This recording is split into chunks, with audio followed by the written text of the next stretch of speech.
What's up, Airsofters? It's callsign.legion and today I'm running my sniper setup. Let's jump right in and see some action.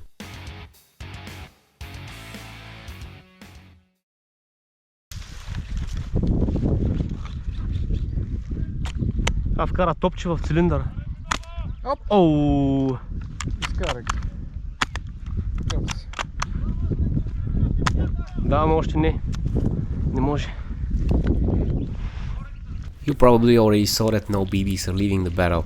Around 20 of them didn't until this moment and were not recorded on camera.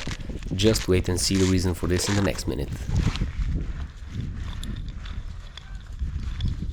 Тук ще е сега нещо по-чебно, като го отворя. Брат! Аз ти казах... Брат! Ти утли си!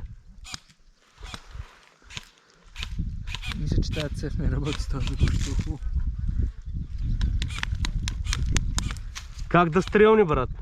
Ооо! Тя цевта пълна, брат, с топчета. Парчета. Ударен! Ударен!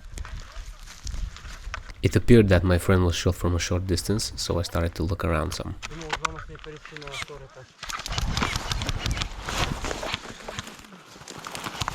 Ударен! Дем! Това беше... Аз съм мъртъв.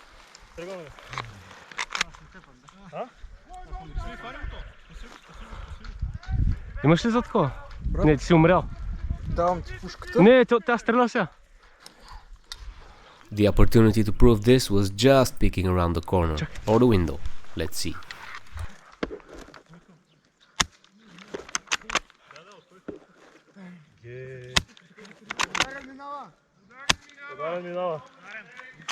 Аз вече ще чакам за снимки. Идвам аз. You know how it is.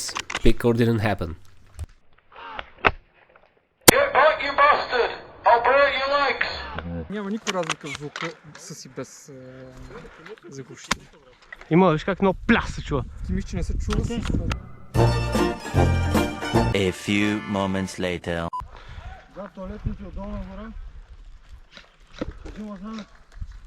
Having the high ground secured me the freedom to do some speed firing like an absolute madman, but the high external temperature and the high FPS of the rifle totally smashed the hop-up bucking, resulting in applying less spinning to the BBs. And that's why I had to aim higher than the targets so I can hit them effectively from afar.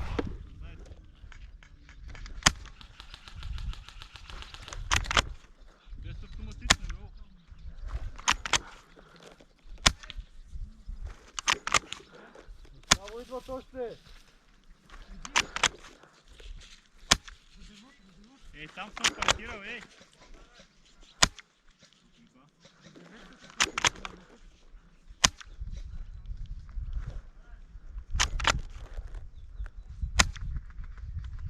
And on top of the ruined hop-up bucking, I had to deal also with some wind, which is proven to be the sniper's worst nightmare.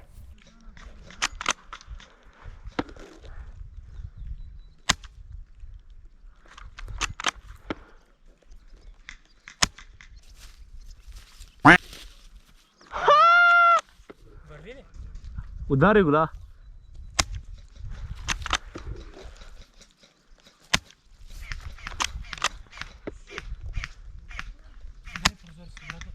No, my friend.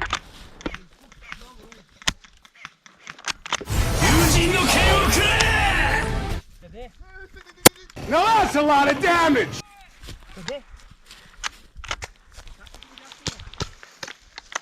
And that's all, folks. Hope you liked it. Today was a short one. See you next time. I don't love hoes, meaning aiming at your skull.